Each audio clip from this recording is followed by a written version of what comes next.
Buen día, somos el equipo de formación de formadores y es un gusto saludarles por este medio. Estamos actualmente analizando el concepto de formación y todo aquello que agrupa, ¿no? Como lo es la capacitación, el adiestramiento, la educación continua, etcétera. Y justamente cuando analizábamos todo este proceso de cómo el docente debe de formarse, encontramos la importancia del tema de la planeación didáctica y estratégica para propiciar la construcción de conocimientos significativos. Y es de eso de lo que hoy les queremos hablar. Les presento al equipo. De mi lado izquierdo aquí tengo a Julio Shields, que nos va a hablar sobre esto, los términos de planeación. Allá también tengo a Mireya Gómez, quien nos va a explicar la parte estratégica que convierte a una planeación en estratégica. Y acá del lado derecho tengo a Gabriel Silva, quien nos va a explicar toda la taxonomía o la estructura de una estrategia. Entonces, ya sin más preámbulos, iniciamos comentando que justamente la planeación llega a ser algo medular. Habla mucho por nosotros como docentes y suele pasar en algunas ocasiones que por prisas, por presiones de directivos nos dicen, te va a tocar esta asignatura y órale a darla, ¿no? Al ruedo. Y suele pasar que no nos damos el tiempo de hacer una planeación apropiada, bien diseñada, alineada de acuerdo a criterios de evaluación. Entonces, pues no es bueno que esto suceda debido a que los resultados de un plan clase hablan de nosotros, sobre qué también planeamos. Entonces, iniciando con el concepto de planeación, Julio, no sé si nos puedas platicar un poquito sobre qué es la planeación didáctica.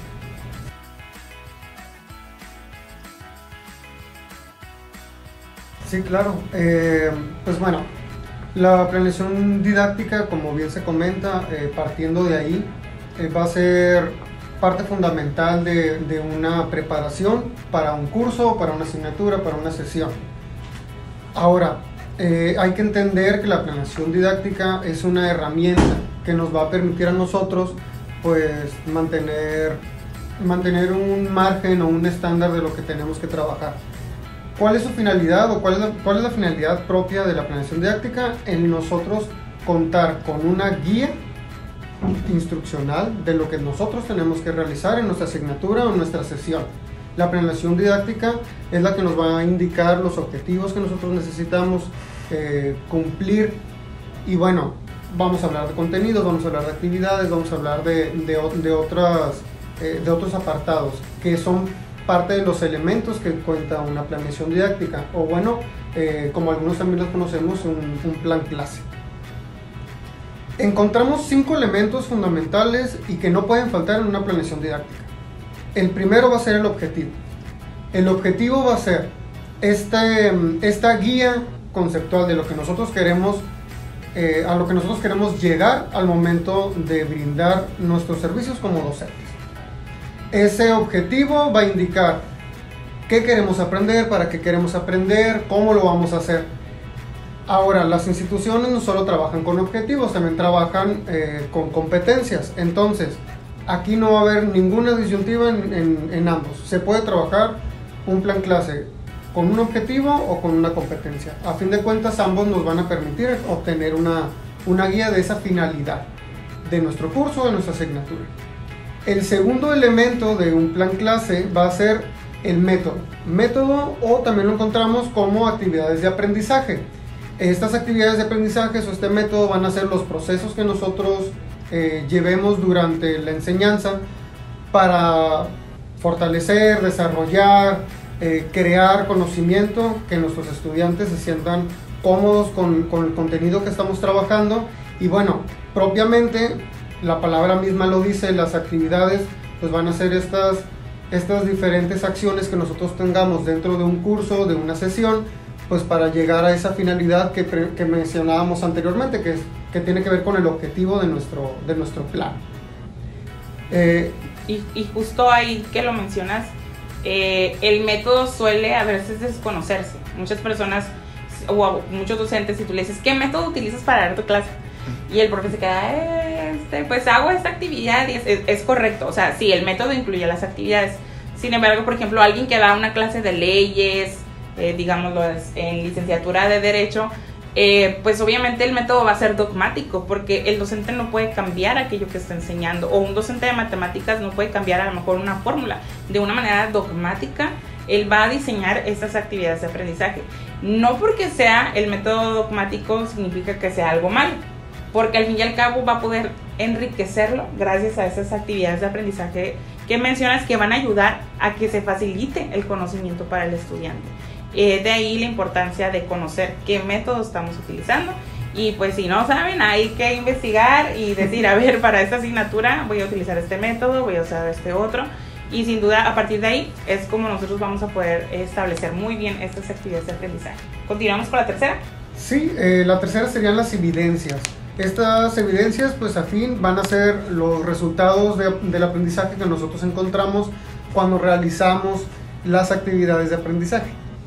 Es decir, estos resultados van a estar en función de un objetivo y de una actividad que nosotros ya estábamos previamente planeando.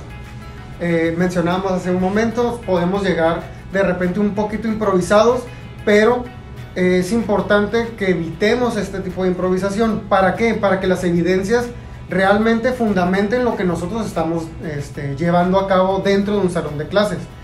No podemos simplemente decir que las cosas se hicieron porque las evidencias nos deben de respaldar, y si no tenemos evidencias adecuadas, es más que evidente que no vamos a contar con un fundamento. Entonces, en el momento en el que el estudiante diga, maestro, maestra, ¿por qué es que obtuve tal calificación o tal ponderación en una actividad? Pues nosotros contar con ese respaldo y poder, pues de alguna manera, defender el procedimiento o el trabajo que estamos realizando. Esto viéndolo desde el punto de que estamos haciendo las cosas bien, ¿no? Sin improvisación. Repetimos esa parte. Sin improvisar. Ahora, el cuarto elemento importante, los recursos didácticos. ¿Qué son los recursos didácticos? Van a ser todo aquel material de apoyo pedagógico con el que nosotros contemos para poder realizar o llevar a cabo nuestra clase, nuestras actividades. Ejemplos muy sencillos, todo el mundo los utilizamos en la escuela, o esperaría que todo el mundo los utilizara: plumones, pizarrón, proyectores, pero no solamente podemos contar con esos, que serían como que los más fundamentales. También podemos contar con gráficos, infografías, videos, documentales, películas, etc. Todo adecuado a nuestra asignatura. Ahora también, por último, y no menos importante, de hecho creo que uno de los más fundamentales, además del objetivo, pues va a ser los criterios de evaluación. Y los criterios de evaluación van a ser esos indicadores normativos de las ponderaciones que nosotros tenemos que tener en cada elemento que estamos trabajando dentro de nuestro plan clase. En específico, sobre todo con las actividades de aprendizaje que estamos trabajando. Es importante mencionar que los criterios de evaluación deben de poder ser medibles. Comentábamos en algunas otras sesiones que teníamos que muchas veces trabajamos con la participación del estudiante como un criterio de evaluación fundamental para decirles, bueno, pues tú tienes 5, 10, 15, 20%. Y hasta un porcentaje les agregan, ¿no? O sea, sí, parte sí. De tu evaluación es que participes.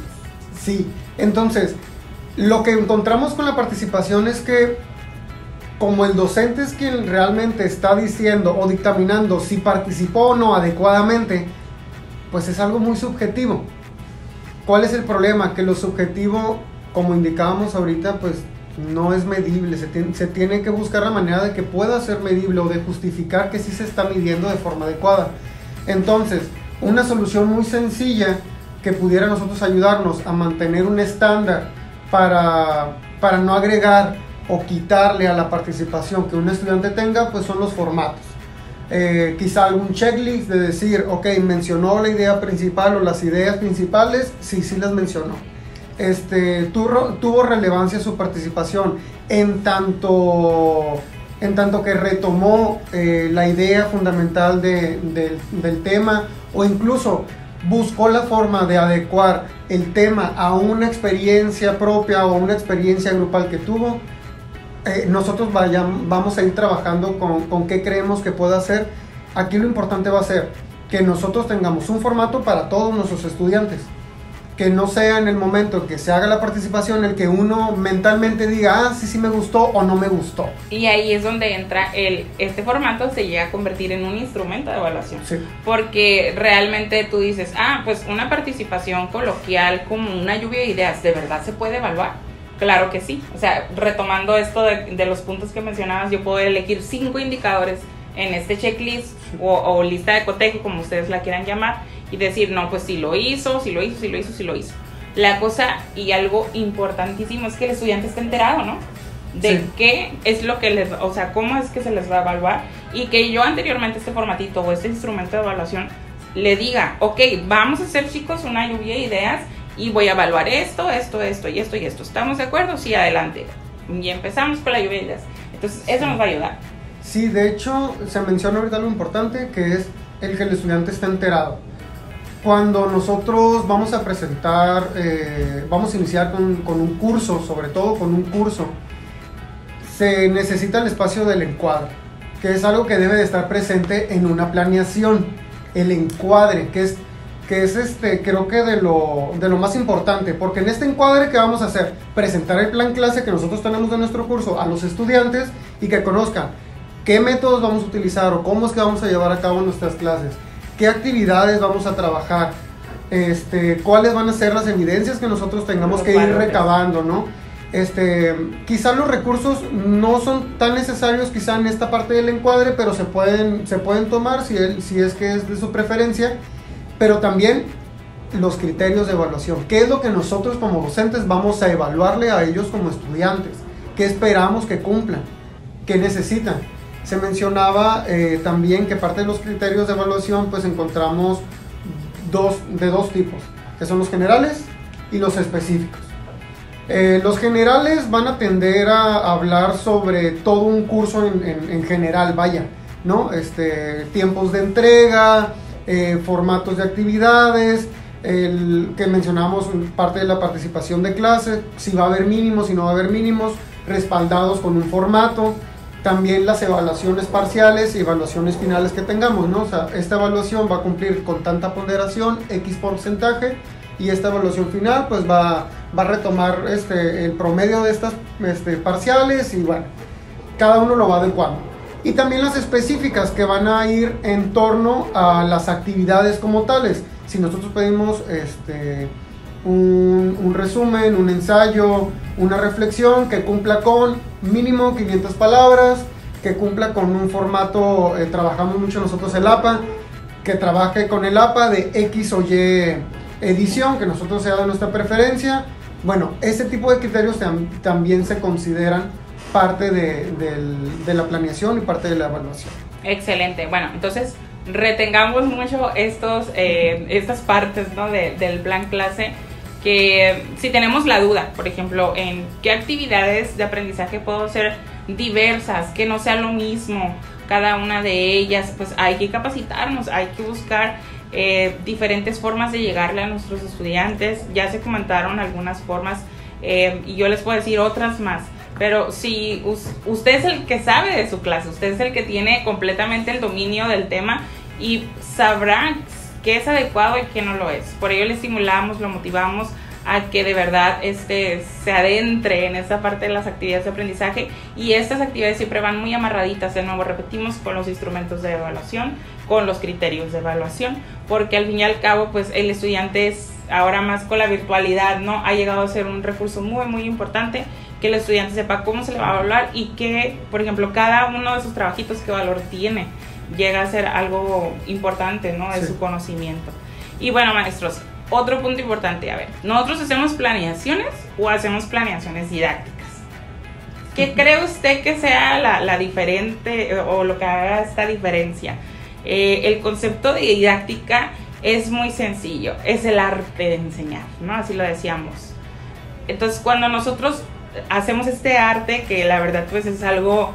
no es cualquier cosa ser docente, ¿no? Creo que es una profesión, y entonces es una profesión que conlleva manejo de actitudes, manejo de valores, pero también de conocimientos, y hacer que todo esto congenie y que de verdad se logren los objetivos planteados y lleguemos a los resultados esperados es un arte, maestros. Entonces es por ello que nos requiere que nosotros dediquemos, que busquemos la manera en que ese arte sea efectivo. Entonces ya hasta ahí ya sabemos, bueno, esto es una planeación didáctica, pero que convierte a una planeación en una planeación didáctica y estratégica. Ok, vamos a comenzar primero por comprender qué es el concepto de estrategia. Mire, ya nos va a explicar un poquito sobre qué es la estrategia. Claro que sí. Las estrategias son acciones planificadas por el docente con el objetivo de que el estudiante logre lo que es la construcción del aprendizaje y se alcancen los objetivos planeados. Una estrategia es un procedimiento organizado, formatizado y orientado a la obtención de una mente claramente establecida. Según Schmidt, en 1988, las estrategias de aprendizaje son secuencias de procedimientos o planes orientados hacia la concepción de metas de aprendizaje. En las estrategias existen dos, lo que es la primera, que es de enseñanza, que son diseñadas y propuestas para los docentes, y la otra que es de aprendizaje, que son las que se utiliza el propio estudiante. Ajá. Muy bien, justamente cuando yo digo, estoy haciendo mi planeación estratégica, ok, le podemos decir así, maestros, pero como ya se mencionó, lo que conlleva es que tenga este proceso, ok. Primero, que como ya dijo Julio, tenemos estos 5 criterios que incluye la planeación. Yo con responder cada una de esas, digámosle, celdas, líneas, filas o columnas de nuestra planeación, no la convierte en estratégica. Justamente como lo acaba de decir Mireya, son estas acciones planificadas, es esta construcción de objetivos y que uno vaya amarradito con el que sigue y con el que sigue hasta el final. Entonces, pensando en eso, repetimos los dos tipos, si gustas por favor mencionarme. El primero, las estrategias de enseñanza. Ajá. Que son diseñadas y propuestas por el docente. Y la segunda, que es la de aprendizaje, que son las que se utilizan por el propio estudiante. Ok, maestros, ok, vamos a concentrarnos mucho en esto. En el caso de las de enseñanza, sí, yo propongo que mis estudiantes aprendan bajo el método memorístico lo siguiente, porque no hay de otra, ¿no? Si no, no se lo van a aprender si no es de una manera memorística, pero me voy a agarrar de este instrumento, de este video, o sea, empecemos a enriquecer. O sea, esta estrategia es, se me antoja también que mis estudiantes manejen, no sé, que hagan una obra de teatro. ¿Se puede evaluar una obra de teatro? Es la pregunta. Claro que sí. Porque desde su participación, desde su cumplimiento durante la obra, desde cómo le salió durante el performance, etcétera, todo eso sería una estrategia para mí, que yo le a anticipar a mi estudiante, tienes que hacer esto y aquello, ¿ok? Y cuando lo hagas todo vas a ver que te va a salir muy bien.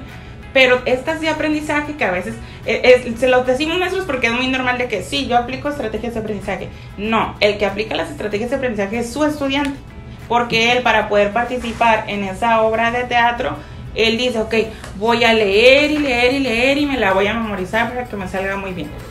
Ok, se vale, es su estrategia. Otros hacen hasta canciones, raps, todo, para poder retener contenidos largos, ¿no? Entonces, esa sería la estrategia de aprendizaje, ¿no? La que es llevada por parte del estudiante.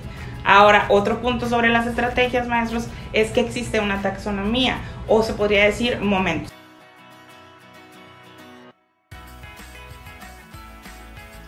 Por supuesto, existen diversas taxonomías que nos ayudan a clasificar las estrategias de enseñanza-aprendizaje y son brindadas por el autor Díaz Barriga. Estas son 3, que es de inicio, preinstruccionales, de desarrollo, coinstruccionales, y de cierre, postinstruccionales.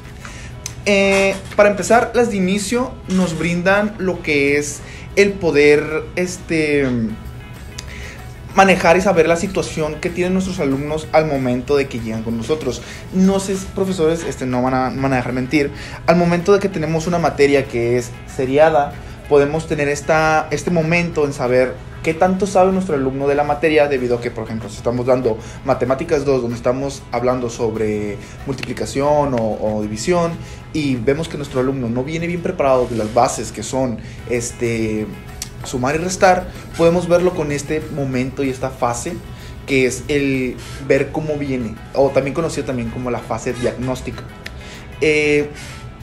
Una herramienta que podemos utilizar al momento de que abordamos esta fase, yo les recomiendo mucho lo que es el Kahoot o también lo que es el Quizzes, debido a que son herramientas muy simples de usar y también herramientas muy didácticas y que nos apoyan mucho en esta fase, ¿no? La siguiente fase, también conocida como desarrollo o postinstruccional, nos ayuda apoyándonos en los contenidos curriculares de la materia. Por ejemplo, si es derecho, a lo mejor el realizar la detección de las ideas principales, la constitución de los contenidos, la delimitación y estructura de la materia. Esta fase es la que nos ayuda en ese momento. Y una herramienta digital que yo recomiendo mucho usar en esta instancia es EducaPlay, por la facilidad y también por las diferentes formas o diferentes propuestas que tiene esta aplicación. Y la última es de cierre o postinstruccional, que este tipo de estrategia nos permite identificar cuál es la realidad de acuerdo a los criterios establecidos. También es un proceso que mediante las técnicas específicas nos ayudan a una retroalimentación, o más o menos también como lo que es pues los exámenes, las evaluaciones, como comentaba mi compañero Julio. Una actividad que recomiendo es el utilizar la aplicación Canva, ya que podemos realizar lo que es actividades con hipervínculos que nos ayuden a dar esa retroalimentación que queremos generar en nuestros alumnos. Excelente. Y qué importante es que pensemos, maestros, que quién debe de ir al centro de esta estrategia.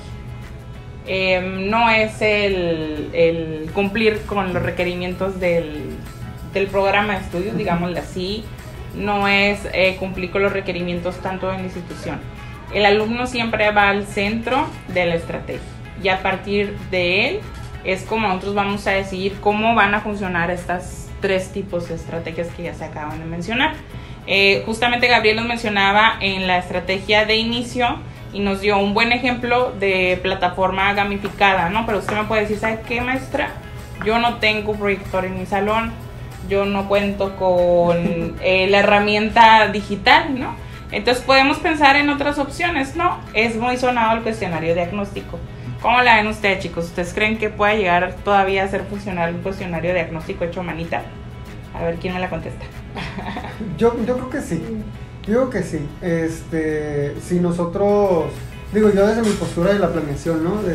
Si nosotros ya tenemos ese preámbulo, ¿no? De que no contamos con los equipos digitales que quizá otras instituciones puedan tener, pues bueno, no pasa nada el tener nosotros la posibilidad de, bueno, me voy ya casi no se usa el café internet, ¿no? Pero pido la computadora prestado, yo tengo computadora pero no hay proyector.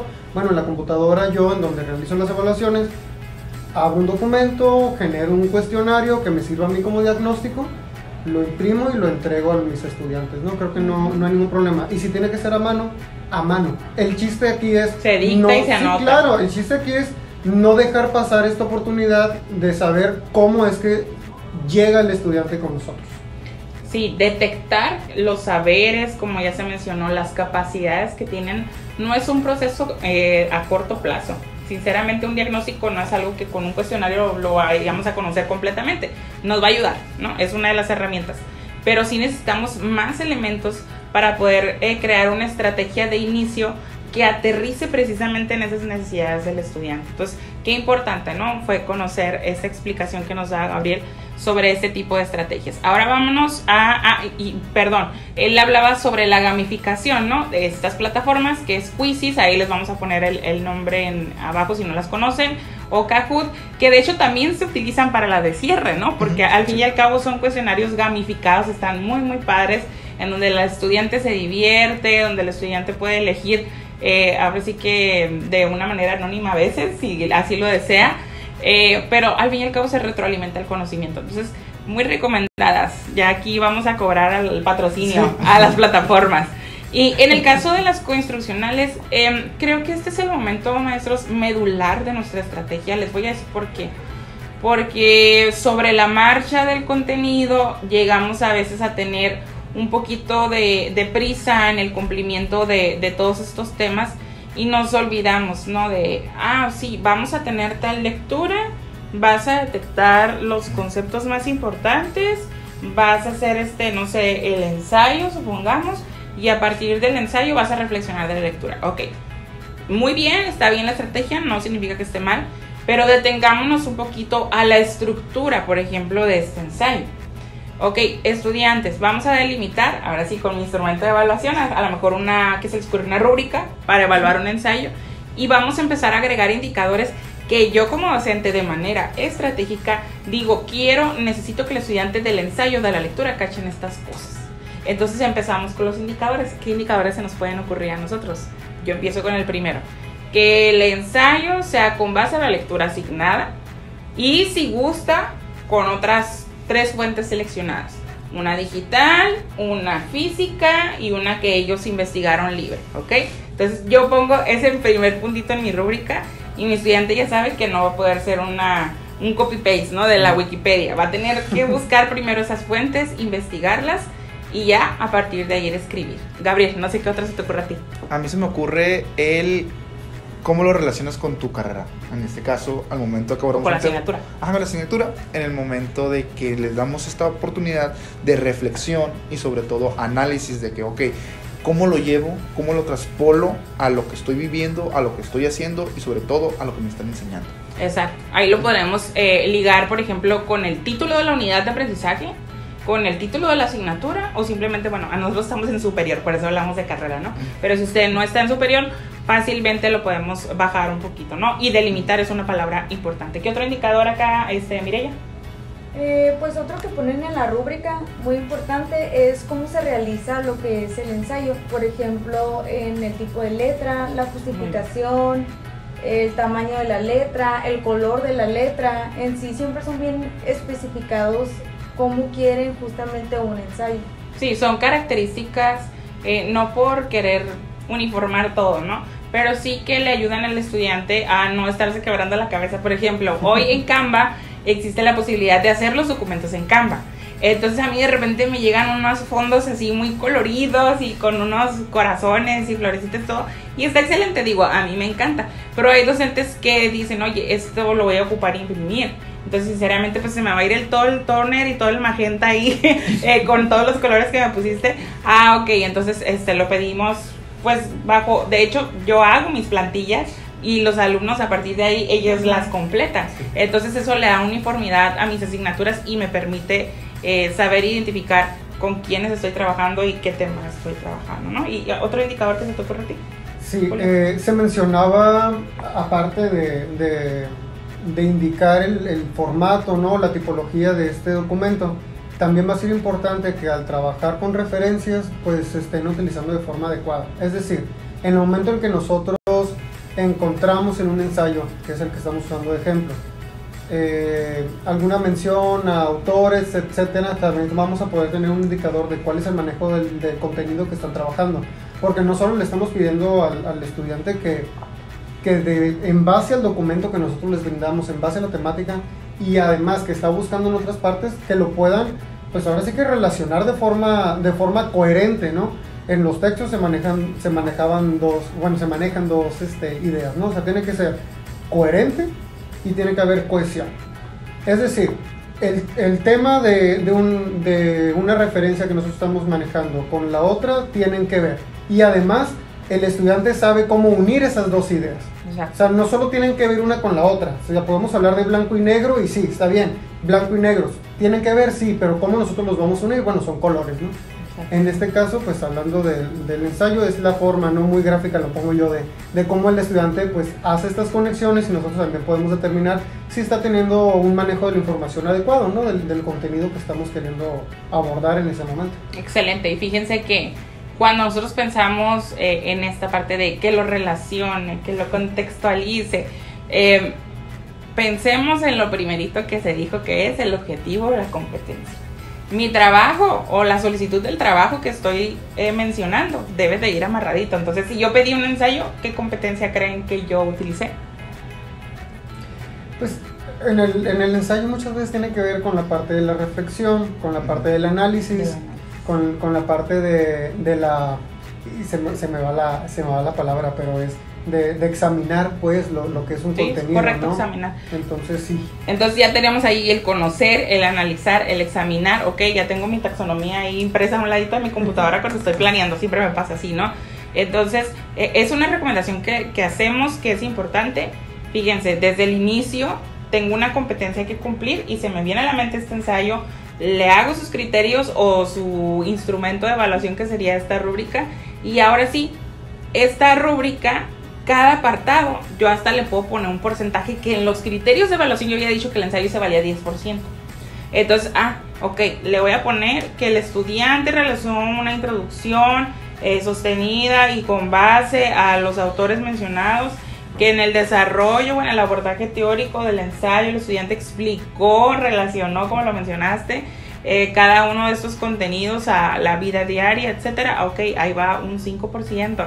Ya sí voy asignando estos porcentajes. Entonces, este es un ejemplo que espero les pueda ayudar. Esperemos todos que sea una buena propuesta, que atendamos estas dos partes. Sí, ya sabemos que la planeación existe, pero que sea didáctica. Recordemos que la didáctica es el arte de enseñar, y que sea estratégica, es decir, que lleve un procedimiento o que cumpla con todo un proceso para que pueda ser realizada de una manera efectiva, y sobre todo pues que sume, ¿no? Que sume a nuestro estudiante y que le dé el logro de construir un aprendizaje significativo. Nosotros como docentes, después de analizar estos puntos, debemos de pensar que tenemos un papel de liderazgo importante frente al grupo, que nosotros somos los capitanes de este barco, ¿no? Y siempre uso este ejemplo, vamos arriba del barco, pero nosotros capitaneamos y decidimos las acciones que se van a realizar, y a partir de ahí se logra o se fracasa. Entonces hay muchas cosas que no están dentro de nuestras manos, por ejemplo, la situación emocional de nuestros estudiantes, que no lo llevan a la escuela, etcétera. Pero aún así, en mi barco, mientras estemos todos arriba, vamos a intentar funcionar de acuerdo a esto. Sé que puede llegar a ser complicado, sobre todo, saludos a todos los que están en educación secundaria, en básica, que a veces llegamos a tener un grupo de 40 estudiantes y se llega a complicar el seguimiento, por ejemplo, de un solo instrumento de evaluación por estudiante. Pues la evaluación llega a ser una carga, porque tienes mucho que revisar. Pero al fin y al cabo sí se puede. Si hay docentes que lo llegamos a hacer, no lo vea como algo imposible, esto puede ser una realidad. Y bueno, ya para cerrar, recordemos que la estructura de una estrategia debe de ser siempre flexible. Va a haber cambios, va a haber situaciones. Por ejemplo, este semestre tuvimos muchos puentes, ¿no? De que se celebró esto, aquello. Y entonces yo desde una manera predeterminada supe y dije, bueno, voy a tener que sacar estos días de mi planeación y voy a tener que dejar tanto trabajo independiente. Pero aún así los estudiantes no alcanzaron a ponerse al corriente, pues se tuvieron que hacer cambios. Entonces seamos flexibles, y esas modificaciones que no sean para decrecer o para empobrecer, digámosle así, el curso, sino todo lo contrario, que el estudiante también aprenda de estas nuevas experiencias. Y bueno, ya después de haber mencionado lo anterior, agradecemos su tiempo. Si tiene cualquier duda, pues la puede dejar en la sección de comentarios y con mucho gusto la atenderemos. Y nos despedimos y agradecemos el tiempo.